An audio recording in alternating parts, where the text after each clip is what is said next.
இல்ல கேளுங்க, இந்த கண்ணோட்டத்தையே நான் வந்து அடிப்படையில முதல்ல நான் மறுக்கணும்னு நினைக்கிறேன். ஒரு ஆட்சி வந்துச்சுன்னா 6 மாசம் அமைதியா இருக்கணும்னு அன்னைக்கு கருணாநிதி சொன்னாரு, அன்னைக்கு ஐயா காமராஜர் சொன்னாருன்னா அது வேற காலகட்டம். அன்னைக்கு சோசியல் மீடியா கிடையாது. ஒரு செய்தி ஒரு முதலமைச்சர் பண்ணாருன்னா அது கடைக்கோடி கிராமத்துக்கு போய் சேர்றதுக்கு ரொம்ப நேரம் ஆகும், ரொம்ப காலம் ஆகும். நடந்திருக்குதான ஒரு வானொலியை பார்த்து தெரிஞ்சுப்பாங்க, நாளிதழை பார்த்து தெரிஞ்சுப்பாங்க.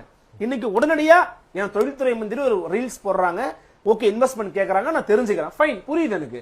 அப்போ அது சரியா தப்பான ஒரு ஊடகம் பேசத்தான் செய்யும். மதுரை மீனாட்சி அம்மன் கோயில் வாசல்ல ஒருத்தனை வெட்டி கொலை பண்றானா ஊடகங்கள்ல 6 மாசம் அமைதியா இருக்கும்பா அப்படி அமைதியா இருக்க முடியுமா? இல்ல எதிர்கட்சிகளுடைய 4 எம்எல்ஏக்கள் ஓட்டு போட்ட மை காயறதுக்குள்ள 21 நாள்ல ராஜினாமா பண்ணிட்டு மக்களை துச்சமென மதிச்சு ஆளுங்கட்சியில பதவி சுகத்துக்காக போய் சேர்றாங்களே, எல்லாரும் ஊடகங்கள்லாம் பார்த்து 6 மாசம் அமைதியா இருப்போம்பா, அமைதியா இருக்க முடியுமா நம்மளால? எதிர்கட்சிகள் எடப்பாடி பழனிசாமியோ மு.க. ஸ்டாலினோ சீமானோ அண்ணாமலையோ பேசுறது சரிதாங்க, அதுதாங்க அவங்களோட வேலை. அவங்களை விட அதிகமான ஊடகங்கள் நமக்கு இருக்குங்க.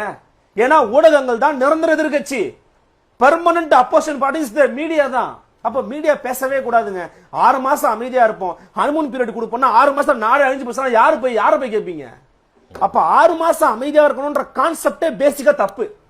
அந்த கான்செப்ட்